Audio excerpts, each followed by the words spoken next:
galera, seja bem-vindo a mais um episódio desse podcast Saúde em Primeiro Lugar. Esse podcast onde a gente se propõe a falar de saúde no seu aspecto mais amplo, desde saúde física, saúde mental, a saúde financeira, saúde profissional, para todos aqueles que buscam uma vida com mais qualidade. E hoje, um episódio especial com a convidada especial que sou eu mesma, para comemorar um ano desse podcast. Então, eu decidi que eu vou fazer um pouquinho um apanhado de tudo que a gente já falou até agora e trazer também em que momento que eu estou hoje e falar de medicina do estilo de vida para vocês. Meio que fazendo um resumo de uma forma mais simplificada e objetiva de tantos convidados que já passaram aqui e contribuíram de forma brilhante. Eu sou muito grata a todos eles que se disponibilizaram a estar aqui com a gente, né? Disponibilizaram o seu tempo, que é esse bem mais precioso que a gente tem, e eu faço questão de falar isso. E agradecer também a vocês, que são as pessoas que fazem com que esse podcast continue no ar. Então, continuem compartilhando com outras pessoas. Se você ainda não se inscreveu no canal, se inscreve, curte, comenta e também ativa o sininho para você ser notificado sempre que um novo episódio entrar no ar. É dessa forma que você ajuda a crescer cada vez mais esse canal, para eu conseguir manter ele no ar, trazendo informação de qualidade. Cada vez mais, a gente tem tanta informação, né? Tem muita quantidade, mas como que a gente consegue selecionar o que é uma informação de qualidade? Então, aqui eu garanto, selo Manuela Rios de qualidade, de que todo mundo que vem aqui é muito bem selecionado, é muito bem escolhido. Então, eu quero falar com vocês, né, nesse um ano, o que aconteceu aqui, né? Quando eu falo de saúde no seu aspecto mais amplo, é porque, de fato, é para muito além do que a gente entende como saúde, né? É muito além da saúde / medicina. É uma saúde que a gente precisa olhar para a nossa vida financeira, olhar para a nossa vida espiritual, olhar para a nossa vida profissional, com tantos desafios que a vida moderna vem trazendo e impondo para a gente, né? Tá tudo muito mais rápido, as coisas estão acontecendo numa velocidade cada vez maior. E como que a gente faz para não entrar nesse ritmo tão acelerado e desacelerar um pouco para viver mais e melhor? E então eu abri esse podcast conversando com o Ronan. Não sei se vocês vão lembrar, se vocês não lembram, vão lá no primeiro episódio desse podcast. E o Ronan foi uma contribuição muito especial, né? Que ele trouxe o frio na barriga, né? Ele falou que qualidade de vida para ele é se deixar mover pelo frio na barriga. E daí por diante vieram tantas contribuições. Eu não vou citar o nome de todo mundo para não correr o risco de deixar alguém faltando. Mas a gente falou de saúde profissional, a gente falou de gestão dos profissionais de saúde, né? Os profissionais de saúde que não aprendem a se tornar empreendedores, a se tornar empresários. Falamos de dinheiro, né? Tivemos 2 episódios sobre dinheiro, que foi com a Paty Tedeschi, do Esse Dinheiro é Meu, e com o Papai Financeiro. E falar de dinheiro é cada vez mais urgente, cada vez mais necessário. Afinal de contas, a gente vive num mundo capitalista. E ter esse olhar de que tirar esse tabu de que falar de dinheiro é feio, que querer... Ninguém fala que quer ganhar dinheiro, né? Muito pelo contrário. A gente condena as pessoas que falam em cifras, que falam que querem ganhar dinheiro, que falam que têm ambições. E não, a gente vive num mundo capitalista e a gente tem desejos, além de a preocupação financeira ser o principal motivo de ansiedade no Brasil. E o Brasil, o primeiro país com o maior número de ansiedade no mundo. Então, a gente precisa sim falar de dinheiro, porque não tivemos educação financeira nas escolas. Aos pouquinhos isso está começando a mudar e espero que no futuro muito próximo esse cenário se reverta, porque nem sempre é sobre quanto se ganha, mas como você organiza a sua vida financeira. Eu falei aqui já, mas eu vou repetir. Se você não conhece a minha história, eu vou fazer de uma forma bem resumida. Por que eu cheguei aqui, né? Por que eu comecei a falar de qualidade de vida? Por que eu falo tanto de estilo de vida, de mudança de hábito? Porque na minha construção eu precisei descobrir uma doença, eu precisei passar por 2 processos de adoecimento para valorizar cada vez mais a minha saúde. Num primeiro momento, aquele desafio da saúde foi para eu olhar para mim. Para eu olhar para mim, para eu me transformar, para eu me mudar. Foi uma oportunidade que eu recebi, que é assim como eu vejo, de realmente ter mais consciência. E eu fiz essa pergunta para vários dos entrevistadores aqui, que é, será que as pessoas vão precisar adoecer para, de fato, elas valorizarem saúde e decidirem mudar seus hábitos e seu estilo de vida? Essa é uma pergunta que eu deixo aqui para vocês. E o segundo momento do meu adoecimento foi para um outro propósito. Foi para o propósito de pegar tudo o que eu aprendi, pegar o que eu aprendi que transformou a minha vida e transbordar para outras pessoas, né? Naquele primeiro momento, com a minha intenção de levar mais qualidade de vida para os profissionais de saúde, que é com quem eu mais me identifico por ser uma profissional de saúde e hoje ainda viver no ambiente hospitalar. E depois entendendo que qualidade de vida, estilo de vida saudável é para todo mundo, é um desejo, uma necessidade de todo mundo cada vez mais. Então, essa foi uma construção que eu vim fazendo aí há muitos anos, mas para falar para vocês, é uma construção que veio da pandemia para cá, né? Ou seja, tem pouquinho menos de 4 anos. Então, é tudo muito recente. Então, de menos de 4 anos para cá, aconteceu o lançamento do meu livro, que eu vou falar um pouquinho dele também. Nasceu esse podcast, nasceram palestras, nasceu uma pós-graduação nova, então muita coisa aconteceu em pouco tempo. E isso também é uma provocação que eu faço para vocês, né? Por que tanta resistência em mudar? Eu vejo na minha profissão como enfermeira, por exemplo, muitos profissionais reclamando. Porque, de fato, a nossa profissão não é uma profissão valorizada. Mas a gente tem que fazer essa busca de forma coletiva, obviamente, mas de forma individual também. O que eu, dentro da enfermagem, quero melhorar? E isso é muito interessante, porque quando eu falo do meu desejo de sair do hospital, a primeira pergunta que as pessoas me fazem é: você vai deixar de ser enfermeira? Porque a gente vinculou que enfermeiro só trabalha em hospital. A gente vinculou a nossa profissão diretamente à doença. E eu falo, não, eu apenas vou deixar de trabalhar com doença na rede hospitalar. Porque o meu sonho, o meu desejo é trabalhar com saúde, propagando saúde cada vez mais. Porque o óbvio precisa ser falado e repetido, até que uma hora ele chegue para você, essa mensagem chegue para você na hora certa, da forma certa, para que você, de fato, consiga transformar a sua vida e mudar o seu estilo de vida atual.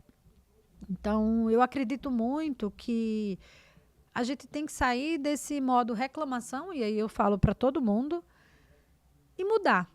Mudar não é fácil, porque o nosso cérebro, ele não quer que a gente mude. O nosso cérebro, ele foi feito para fazer com que a gente poupe energia, né? Ainda lá dos nossos antepassados que queria poupar energia para guardar energia para a hora de caçar. Hoje em dia, a gente não precisa mais caçar, mas a gente precisa lidar com todos os desafios que existem no dia a dia. Mas tudo muda o tempo todo no mundo, né? Diz Lulu Santos. Então, se você não muda, você já está mudando. Só que se você fica achando que você não quer mudar e você não sai do lugar, na verdade você vai andando para trás, porque o mundo vai evoluindo, o mundo vai andando para frente, e você que continua na resistência de não mudar, achando que o mundo te deve algo e que o mundo tem que fazer tudo para você, você vai ficando cada vez mais para trás, até que vai chegar uma hora que você vai olhar para trás e vai falar: putz, me arrependo disso. Queria ter mais tempo para isso. Então, a hora é agora, né? Que tal você começar agora? E quando eu falo de mudar, gente, assim, é óbvio, né? Muita gente fala, mas não é assim para todo mundo, mas não é fácil, mas... Galera, eu sei que o nosso país, ele tem grandes desafios sociais, mas eu entendo que essa bolha que assiste esse podcast, que consome o meu conteúdo, é uma bolha que tem uma condição mínima para fazer alguma coisa, né? Quando a gente pensa em mudar, a gente pensa em mudanças muito grandes, em algo que precisa ter dinheiro, ter tempo. E eu quero mostrar para vocês que é possível fazer mudanças pequenas, de forma simples, mas que podem trazer grandes impactos para a sua vida. Então, esse é o objetivo maior, sabe? Sair dessa ideia de que precisa fazer algo muito grande, mas que você pode, com muito pouco, com apenas uma decisão, mudar aos pouquinhos, né? Eu gosto muito da ideia de uma mudança sustentável, porque não adianta você entrar num desafio de 7 dias, de 10 dias, de 21 dias que seja, para fazer uma grande mudança na sua vida e quando acabar o desafio você não tem clareza suficiente de como continuar isso. E é por isso que grande parte das pessoas, quando iniciam um processo de mudança na sua vida, desistem. Isso é científico, né? 80% das pessoas que começam a mudar sem fazer o processo da forma como deveria, desistem no meio do caminho. Então, a ideia, isso eu vou falar mais na frente quando eu falar de coach de saúde, porque eu quero trazer esse debate aqui para vocês, é que seja uma mudança que comece pequeno, que mantenha uma constância e que seja sustentável ao longo do tempo, para de fato você chegar lá na frente e instalar um novo hábito ou instalar um novo estilo de vida que vai definir a sua rotina e vai definir até quem você é. Afinal de contas, né? Quem não tem aquele amigo que fala, aquela minha amiga corredora, né? Eu muitas vezes falo, Manuela que corre maratona, Manuela que pedala. Então, o que é isso? É um hábito que também se tornou a minha identidade. E é essa a ideia, é esse o objetivo, que vocês consigam mudar os hábitos de vocês, transformando a rotina e também transformando quem são vocês. Porque a nossa identidade, como diz Isabela Camargo, que também passou por aqui, a gente precisa renovar essa identidade algumas vezes, né? Acabar com essa história de que as pessoas não mudam, pau que nosso torto nunca se endireita, né? Não, a gente muda sim, a gente precisa mudar. Porque senão qual seria, afinal, o propósito de estarmos aqui, né? De viver? Será que o nosso propósito de vida é apenas nascer, estudar, trabalhar e morrer? Envelhecer e morrer? Então, é essa provocação que eu quero fazer aqui para vocês. Eu botei uma colinha aqui que eu estou olhando. Eu fiz um roteirinho aqui para não me perder. Então, vamos lá. E aí, eu quero falar como que a medicina de vida chegou na minha vida, né? Quando eu gravei o primeiro episódio, ainda não tinha medicina do estilo de vida. Então, como eu já vinha falando de qualidade de vida, de saúde, de mudança de estilo de vida, de uma forma muito orgânica, com o que eu fui aprendendo, com as ferramentas que eu usei para transformar a minha vida e que eu entendi que isso podia ajudar outras pessoas, eu senti a necessidade de, voltar a estudar, que isso é uma coisa que me instiga, e eu, de fato, estava sentindo falta de voltar a estudar de forma acadêmica. E 2, buscando, de fato, evidência científica, buscando uma robustez, buscando mais informação de qualidade que sustente o meu trabalho, né? Porque a gente vê hoje em dia que tem tantas pessoas na rede social que falam tem uma galera que fala de mudança de hábito, de estilo de vida, de qualidade de vida, mas quando você fala de profissionais qualificados em estilo de vida, é algo muito novo. E é novo de fato, né? No Brasil, o Colégio Brasileiro de Medicina do Estilo de Vida nasce em 2019. Então, é tudo muito recente. Então, é um mercado que está se abrindo. E eu vou explicar por que isso está acontecendo. E aí foi quando eu descobri que existia uma especialização de estilo de vida e coach de saúde no Einstein. Fiquei muito curiosa para entender.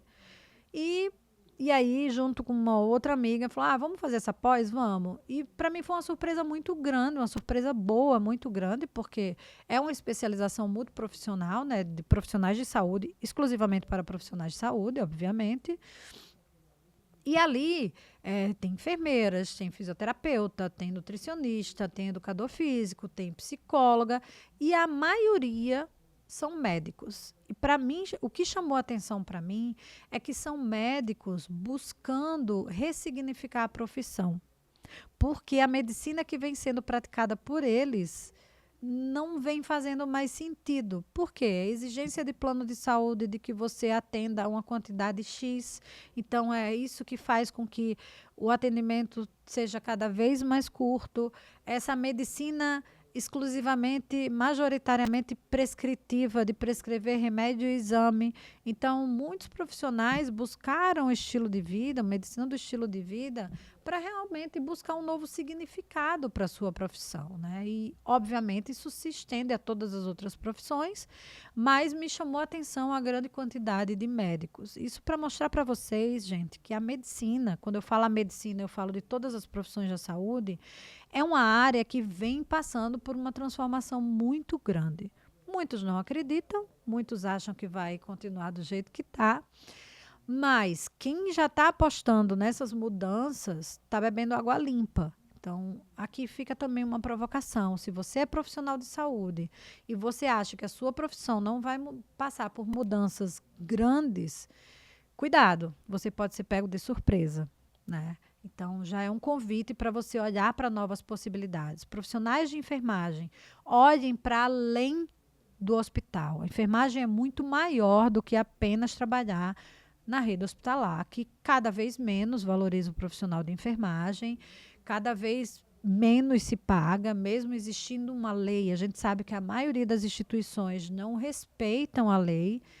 E então, se você não olhar para outros lugares, para outras especialidades, para ter seu consultório, para dar aula, para dar palestra, para ter um programa como esse, para escrever livro, para empreender de alguma forma, você vai ficar fadado a dar plantão para o resto da vida.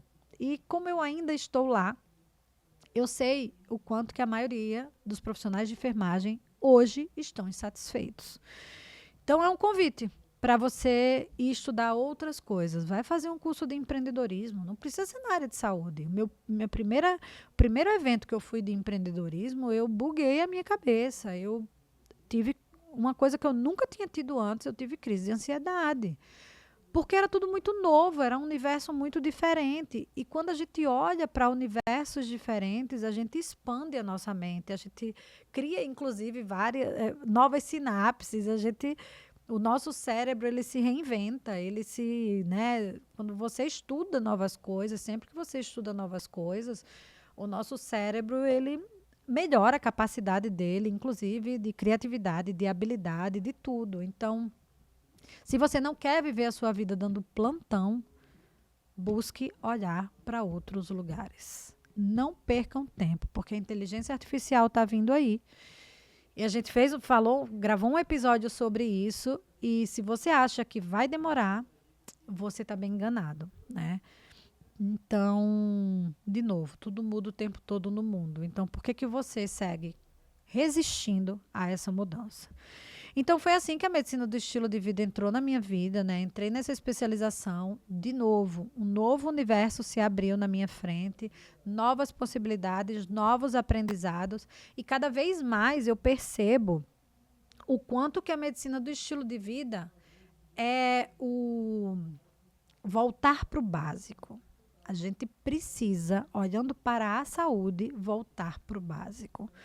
Porque quando eu falo que a saúde está doente, que é o título do meu livro, eu falo não só de profissionais de saúde que estão extremamente adoecidos, mas eu falo também do sistema de saúde, que hoje ainda é muito mais voltado para a doença, dos planos de saúde, que hoje estão muito mais voltados para a doença.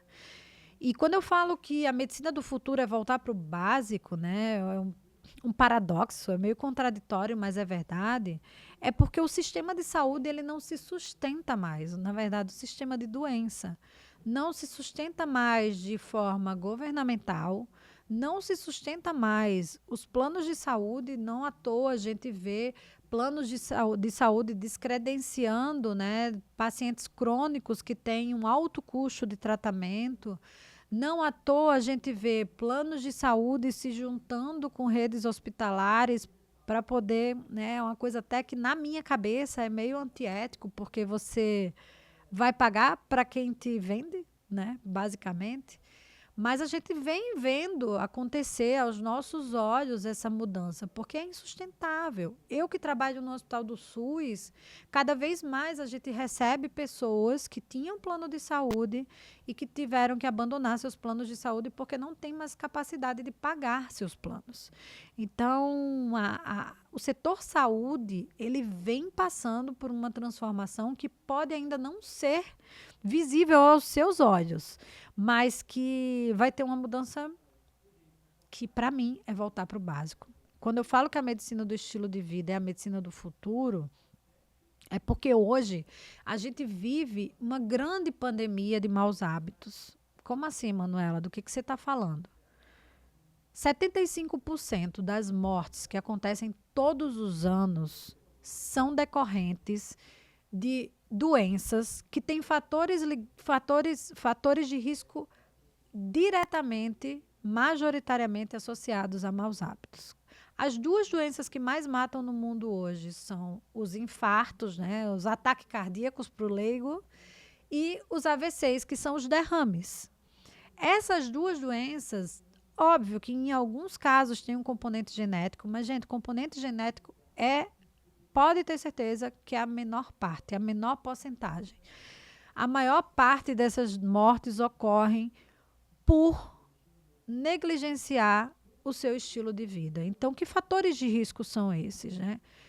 Obesidade, sobrepeso, sedentarismo, uso do cigarro, de outras drogas também. É esse estresse crônico que a gente vive hoje o tempo inteiro.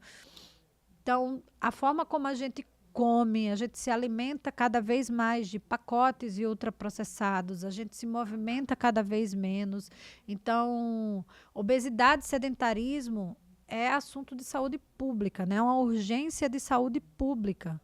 E, de novo, gente, não tem como a gente pensar em saúde sem olhar para essas questões, né? Falar de obesidade, por exemplo, é um assunto extremamente sensível, porque as pessoas, ao invés de falar do problema, querem atacar pessoas, né? O problema a ser atacado é a obesidade, não as pessoas que sofrem de obesidade. E a gente precisa falar de obesidade porque existe toda uma regulação que precisa ser revista, né? Legal mesmo de olhar para os alimentos ultraprocessados. Existe uma campanha de aumento de taxação de alimentos ultraprocessados e de diminuir impostos de alimentos orgânicos, de alimentos saudáveis, de comida de verdade. Então, de novo, né, vou falar que a medicina do futuro é voltar para o básico. Como que os nossos avós viviam, né? Para a galera mais nova, como que seus bisavós viviam? Se você não conheceu eles, pergunta para os seus pais como era a vida dessas pessoas. Então, quando eu falo que a gente está vivendo uma pandemia de maus hábitos, é porque quando a gente olha para as 5 principais causas de morte no mundo, 4 delas são influenciadas pelos maus hábitos. Então, como eu já falei, né, os infartos, os derrames, a gente tem aí as doenças, as gripes, né, digamos assim, as infecções virais, de uma forma mais grosseira falando, que com Covid aumentou muito, então isso a gente tira, porque não tem a ver com hábito de saúde, mas a gente tem os cânceres, né, os tipos de câncer, principalmente os cânceres respiratórios e as doenças respiratórias, que o principal fator de risco é o cigarro. O Brasil é um exemplo de campanha antitabagista, né? A gente conseguiu diminuir muito o número de tabagistas com as nossas campanhas. Quem não se lembra como era antigamente, né? As campanhas de cigarro, os eventos de esporte, eventos culturais patrocinados por cigarro, e hoje em dia isso não é mais possível graças à legislação. E talvez, se hoje o cigarro fosse criado hoje, talvez ele nem fosse autorizado a ser vendido, né? Mas a gente tem um fenômeno que vem acontecendo, que é o uso de vape, né? Que são esses cigarros eletrônicos que no Brasil a venda desses cigarros é proibida, ou seja, quem adquire isso de forma ilegal e vem acometendo principalmente os jovens, principalmente adolescentes, e muito pior que o cigarro, eles trazem doenças que acontecem de forma muito rápida e muito grave. Então, esse é um sinal de alerta que já foi ligado aí com relação ao cigarro. Mas eu vou passar um pouquinho pelos pilares da medicina do estilo de vida e a gente vai falar mais sobre o cigarro lá na frente. Então, a medicina do estilo de vida é uma medicina que ela é toda baseada em evidência. Então, tudo que a gente fala sobre mudança de estilo de vida é muito bem embasado com estudos científicos relevantes que aconteceram no mundo inteiro.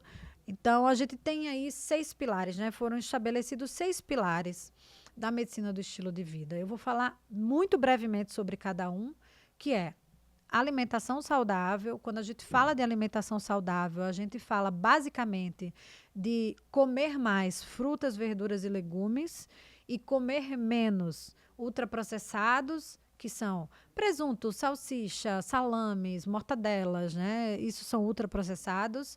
Os empacotados, então tudo que a gente desempacota, tudo que a gente desembala é, a grosso modo, menos saudável. E aqui, gente, eu não quero trazer nenhum terrorismo alimentar do que você pode ou não, ou deve ou não comer, né? A gente sabe que a gente vai ter um momento de comer o pacote, que vai ter um momento de comer o ultraprocessado, que é ali um comfort food, mas da gente priorizar majoritariamente frutas, verduras e legumes. De novo, estou falando para uma camada da população que eu entendo que tem uma condição mínima de fazer esse tipo de escolha. A gente sabe que comida é uma coisa cara e que cada vez mais está mais caro, mas a gente precisa fazer algumas escolhas e essa bolha eu entendo que é capaz de fazer isso, né? Então, a OMS, ela preconiza pelo menos 5 porções, né, de frutas, verduras e legumes. Então, é somando, tá, gente? Não é 5 porções de cada, não. Então, somando frutas, verduras, legumes, oleaginosas, né, que são as castanhas, sementes, então, semente de abóbora, semente de girassol, essas sementes. Então, 5 porções dessas coisas se configura uma alimentação saudável. E, cara, no final de semana, quando você estiver com amigos, numa celebração, não tem, o objetivo aqui não é fazer você deixar de comer nada, é você entender o que você precisa priorizar. Por isso que eu gosto muito da ideia de que se você quer melhorar a sua alimentação, até para perder peso que seja, comece introduzindo alimentos que você não costuma comer. A gente fala muito de restrição, né? A gente vê muitas pessoas falando de restrição. Ah, tem que cortar isso, tem que cortar aquilo. Cada hora é um vilão que aparece. Então, vamos desconstruir essa ideia da restrição, porque eu sou da linha que acredito que toda restrição gera uma compulsão. Para a linha do vamos primeiro começar a introduzir coisas que a gente não está acostumado a comer? Como assim? Quando eu falo introduzir, vamos lá. Você costuma comer salada? Tem muita gente que não costuma comer salada. Então, comece introduzindo um alface, um espinafre, uma rúcula. Vai trabalhando o seu paladar para ele se adaptar a esses novos alimentos. Eu era uma pessoa que eu não gostava de rúcula, por exemplo, e hoje eu adoro rúcula. Então, o nosso paladar, ele se adapta, ele muda, principalmente da infância para a vida adulta, né?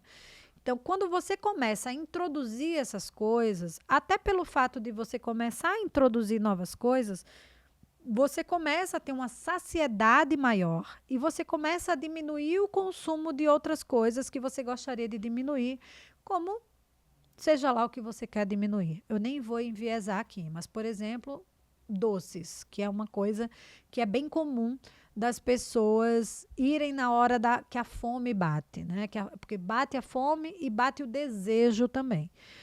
Então, introduza folhas, fruta. Quantas frutas você costuma comer? Eu me peguei pensando, né, percebendo que teve uma época que eu praticamente só comia banana. Eu falei, gente, deixa eu diversificar aqui essas frutas que eu como, deixa eu diversificar os legumes que eu como e experimentar aquela comida que você sempre falou que não gostava. Dá uma segunda oportunidade, dá uma segunda chance e experimenta. Eu passei a gostar de muita coisa que eu dizia por muito tempo que não gostava. Então, a ideia de ter uma alimentação mais saudável é você entender qual é o mundo ideal. E a partir da sua possibilidade e da sua realidade, você fazer escolhas que se aproximem. do mundo ideal, né? Organizando, buscando um tempinho ali para organizar melhor a sua alimentação, comer mais em casa. Comer mais em casa é mais econômico. Comer mais em casa, tem uma pesquisa que mostrou que quem come fora de casa, eu não vou lembrar a quantidade de dias agora, mas uma quantidade de X dias na semana, engorda até 6 quilos no ano. Então, sim, comer na rua faz com que a gente ganhe mais peso. Então, trazer essa consciência. Deixa eu tirar um dia na semana para organizar a minha alimentação, minimamente que seja. Ah, não dá para fazer almoço. Então, cuida pelo menos do teu café da manhã, do teu lanche. Mudanças pequenas, gente, trazendo consciência do que você deve priorizar. Não precisando deixar de comer nada. O segundo pilar é a atividade física. E aí eu quero destacar a diferença entre atividade física e exercício físico. Atividade física é qualquer movimento que a gente faz. Se a gente não estiver sentada nem deitada, a gente está em movimento. Então, seja para se locomover, seja para se divertir, seja para qualquer coisa. Então, a hora que você sai de casa para ir para o ponto do ônibus, pegar o metrô, isso é uma atividade física. A hora que você sobe um lance de escada, é uma atividade física. A hora que você sai para se divertir num show, é uma atividade física. Então, tudo que você faz, que você não está sentado nem deitado, é uma atividade física. E o exercício físico é uma atividade física programada, que a gente orienta que você busque um profissional de educação física, que é alguém que vai te prescrever um exercício físico. Eu, por exemplo, como enfermeira, eu não posso prescrever exercício físico, mas eu posso indicar atividade física. Entende a diferença, né? Quando você vai prescrever exercício físico, você vai fazer todo um exame, uma anamnese, vai entender o que aquela pessoa quer fazer e vai adequar a capacidade física dela e a necessidade dela e a realidade dela. A atividade física também é dessa forma, só que você não vai prescrever exercício, você só vai orientar o que as pessoas podem fazer. Então, às vezes as pessoas falam, eu não tenho dinheiro para ir para academia. Eu não tenho tempo de ir para academia. Beleza. E que tal você começar a fazer mudanças pequenas? Como assim? Trocar o elevador pela escada, trocar a escada rolante pela escada, dependendo de onde você mora, que aí também eu sei que nem sempre isso é possível. Pega a condução, desce um quarteirão antes da sua casa, vai andando um quarteirão a mais. Então, tudo isso conta. Existe uma recomendação da OMS, sim, para quantidade de exercício físico mínimo no mês, na semana, mas existe um mundo ideal e um mundo real. Então, vamos começar pequeno, né? Vamos começar com o que é possível, o que cabe dentro da sua rotina, porque para a saúde, qualquer quantidade de atividade física conta. Seus passos contam, né? Qualquer relógio hoje em dia e celular conta a quantidade de passo. Então, se você caminha, se você dá mais de 7.000 passos, já é considerado uma atividade física rigorosa, vigorosa. Eu, por exemplo, que dou plantão, o meu relógio ele pega automaticamente. Então, quando eu vou ver, no plantão eu dei 8.000 passos, eu dei 10.000 passos, eu andei 5 quilômetros. Então, tudo isso conta. A quantidade de passos conta. O importante é menos tempo sedentário, que é sentado ou deitada, e mais tempo em movimento. Se você trabalha sentado 8 horas por dia, dá um intervalinho a cada 1 hora, levanta, vai no banheiro, se espreguiça, tá lá no banheiro, faz uns 10 agachamentozinhos, uns 10 polichinelos. Eu, às vezes, faço isso, fico igual uma doida. Mas é isso, você ter a consciência de manter o seu corpo em movimento. Porque quando chegar lá na frente, você não vai precisar de uma bengala, você não vai precisar ficar precisando de ajuda de alguém para andar. Então, é construção, gente. O que a gente vai ser lá na frente, como a gente vai envelhecer, é diretamente relacionado com a forma que a gente vive hoje. E falando desses 2 pilares, atividade física e alimentação, são 2 hábitos angulares. O que é isso, Manuela? Normalmente, quando você começa a mudar você sente a necessidade de mudar outro. Você começa a fazer um exercício físico, você sente a necessidade de mudar a sua alimentação, porque você fala, poxa, estou me esforçando para fazer exercício físico e aí agora vou comer de qualquer jeito, né? Então, é um hábito que puxa o outro. E, na verdade, quando você olha para os 6 pilares, eles acabam um contribuindo com o outro. Terceiro pilar que eu gosto muito de falar é o sono. O sono também, né? Cada vez mais a gente vê pessoas com insônia. E, por exemplo, eu não tenho insônia, graças a Deus, nunca tive problema com insônia. Mas eu estou numa fase que eu não estou dormindo a quantidade de horas que eu necessitaria, né? A gente sabe que o ideal dos mundos é dormir ali de 6 a 8, 6 a 9 horas, esticando aí, né? De 6 a 9 horas por dia. Dormir pouco é ruim, dormir muito também é ruim, né? Muita gente acha que dormir muito é bom. Na verdade, quem dorme mais de 9 horas tem os mesmos riscos de morrer por qualquer causa de quem dorme menos de 6 horas. Então, dormir é algo que a gente precisa valorizar, é quando a gente dorme que a gente faz com que o nosso corpo, ele faça uma limpeza, digamos assim, bem grosseiramente falando, uma limpeza.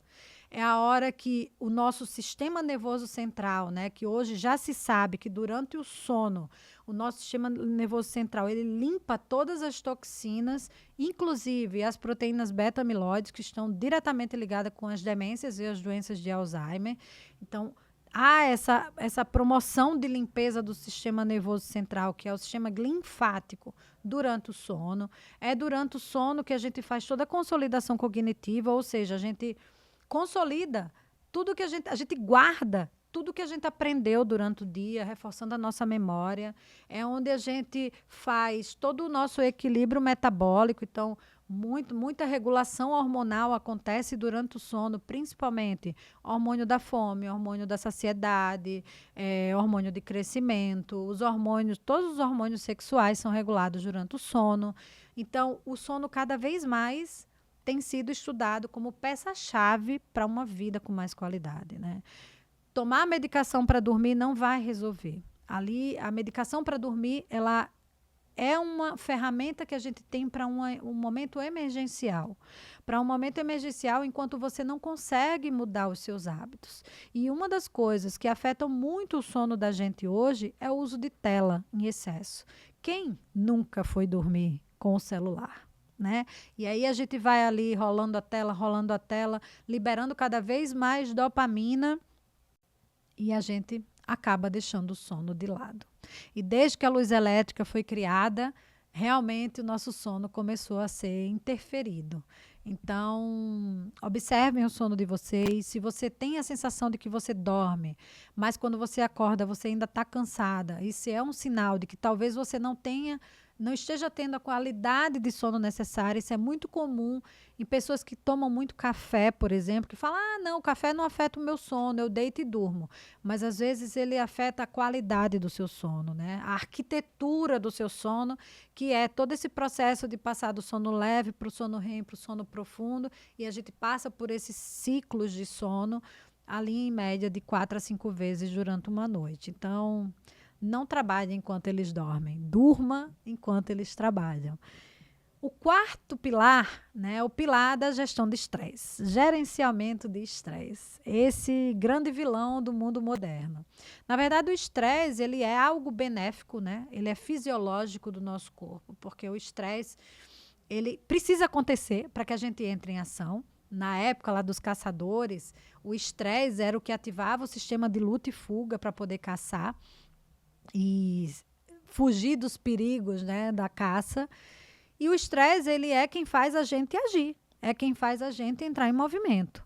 O grande problema é quando esse estresse ele passa a ser crônico, né? Então, hoje, todos nós vivemos no estresse crônico, porque é informação o tempo inteiro, é celular o tempo inteiro, a gente está sempre estimulando o nosso cérebro. Então, se a gente não tiver pausas de descompressão mental, a gente vai estar sobre esse estresse crônico o tempo inteiro. E o grande problema é que esse estresse crônico, ele não só pode causar doenças mentais, né, como a gente vê, os burnouts, ansiedade, depressão, como também fazer com que a gente tenha esse nível de cortisol sempre tão elevado que a gente não consiga relaxar e isso afete também a nossa saúde física, ativando o nosso sistema oxidante, né, oxidativo, que a gente tenha cada vez mais atividade inflamatória no nosso corpo e isso atrapalha todo o nosso sistema de um modo geral, né? Não vou entrar em detalhes com relação a isso.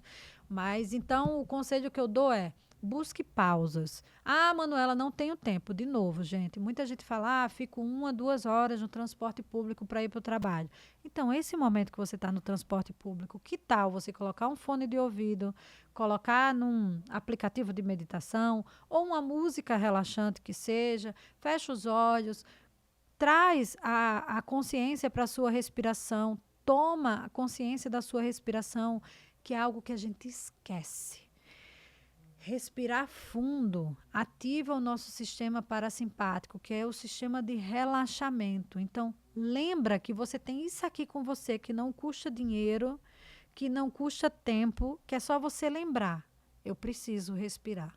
Né? Não à toa, instintivamente, quando alguém está passando mal, a gente fala, respira fundo. Porque, de fato, o respirar fundo é mágico. O respirar fundo muda a nossa fisiologia e, de fato, faz com que a gente relaxe, a gente se acalme e saia desse modo estresse full time.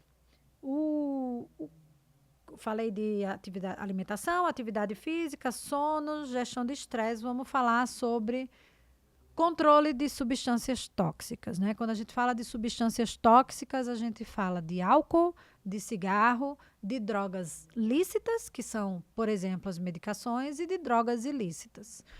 Não vou me prender muito a falar sobre todas elas, mas dizer que o Brasil é um dos países que tem um alto índice de automedicalização, né? A gente se automedica muito. E apesar de existir uma legislação para isso, existem várias formas de você driblar essa automedicação. E é interessante, uma coisa que eu vi esses dias e ficou muito guardado na minha memória com relação ao álcool, né? Que o álcool é uma droga aceitável. E é talvez o único hábito ruim que a gente tem que justificar o não uso. Ou seja, se eu estou numa mesa onde todo mundo está bebendo e eu não estou bebendo, fica todo mundo, mas por que você não está bebendo? Mas você não vai beber?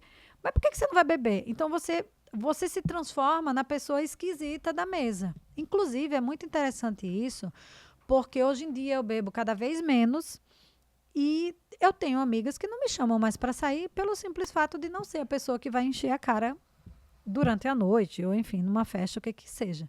Então, atentar para esse hábito que é legal, que é socialmente aceitável, mas que é extremamente prejudicial. O cigarro, eu já falei, né? Eu acho que não vou extrapolar aqui falar do cigarro.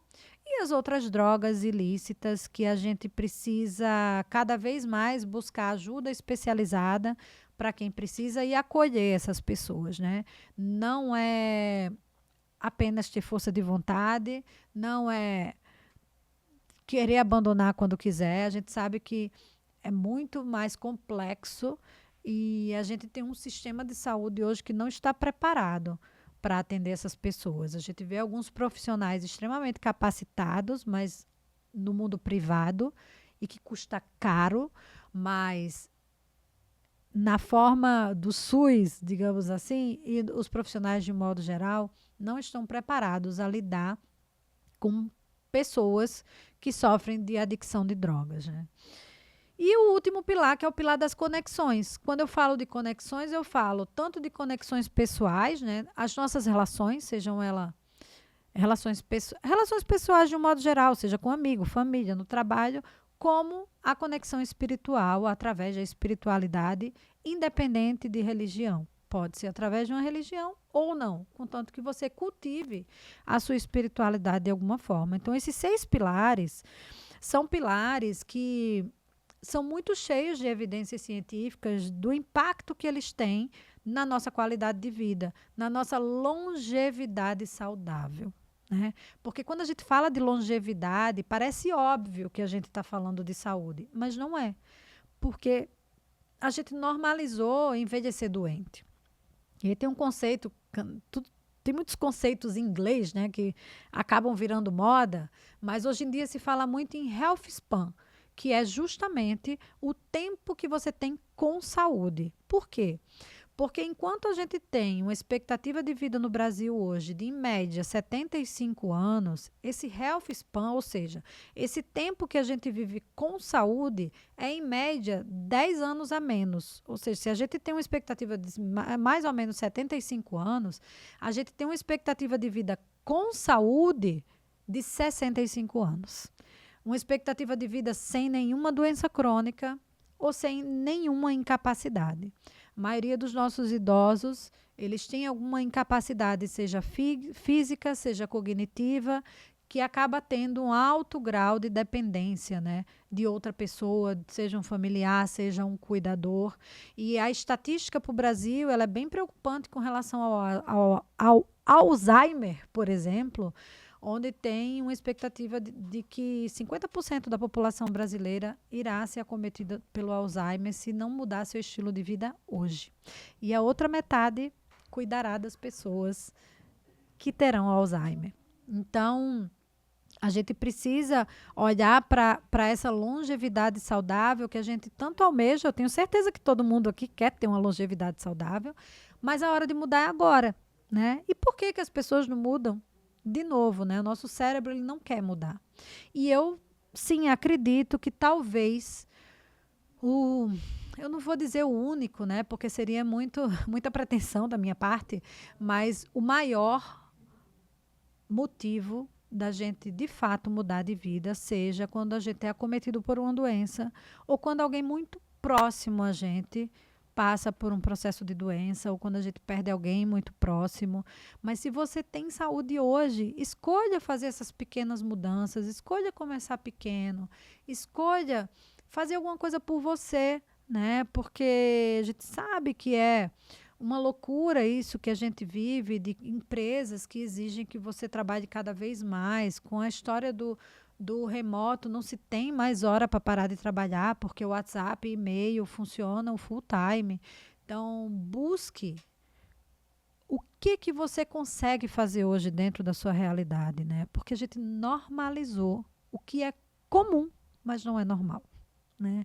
A gente come cada vez mais pacotes e ultraprocessados, o que se tornou comum, mas não é normal. A gente se movimenta cada vez menos, andando de carro, de elevador, de escada rolante, que é comum, mas não é normal. A gente depende cada vez mais de remédio para dormir, que é comum, mas não é normal. A gente trabalha a semana inteira e chega final de semana, vai para as baladas, vai para a mesa de bar e enche a cara. Isso se tornou comum, mas não é normal.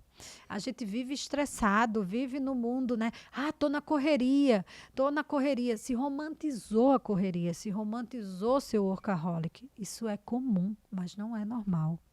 A gente normalizou não ter religião. E muitas vezes a gente não consegue se conectar com a nossa se conectar com a nossa espiritualidade sem uma religião. Eu não tenho uma religião, mas eu bebo um pouquinho de cada, do que eu acredito, para poder cultivar a minha espiritualidade. Então, o que a gente está normalizando? Por que a gente está vivendo nessa normose, né? Nesse comportamento que a gente normalizou e que não é saudável, que é prejudicial à nossa saúde? Então, vamos sair dessa normose? O que precisa acontecer para que você hoje decida fazer algo por você? Um pouquinho que seja. Se você hoje decidir que a partir de hoje você não vai mais usar o elevador, vai só usar a escada, já é uma grande mudança. Vamos começar pequeno, a gente começa um pouquinho, muda 1% a cada dia, construindo essa mudança de forma sustentável, de forma que ela se perdure aí para o resto da sua vida. Não adianta você querer, quero perder 10 quilos. Gente, emagrecer não é meta. Emagrecer é consequência de uma meta muito maior. Então, o que será que precisa acontecer na sua vida hoje para que você decida ter uma vida com mais qualidade, ter uma vida com mais saúde? Será que você vai precisar adoecer, tomar um chacoalhão para a vida de fato te obrigar a parar e rever tudo isso? Porque eu falo que o que mais tem no hospital é gente com tempo. As pessoas que estão internadas, elas têm tempo de sobra, mas elas não têm saúde. Do que adianta ter tempo sem ter saúde? Ter dinheiro sem ter saúde. Ter dinheiro é muito bom. Ter dinheiro nos dá segurança. Ter dinheiro nos dá liberdade de escolha. Mas o dinheiro por si só, sem saúde, não adianta. É por isso que o meu lema é saúde em primeiro lugar. Porque eu entendo que sem saúde, nada mais é possível. Nada mais a gente consegue fazer. Então, é por isso, deixa eu ver se eu não estou esquecendo mais nada. Antes de terminar, eu quero falar do meu livro, né? O meu livro, A Saúde Está Doente, Como Sair da Exaustão para uma Vida com Mais Qualidade, nasce de todo esse processo. E aqui eu falo de 4 pilares que eu entendi que são pilares essenciais para você começar a buscar uma vida com mais qualidade, que é saúde em primeiro lugar sempre, porque sem saúde você não consegue fazer mais nada. Autoconhecimento, que é por onde tudo começa.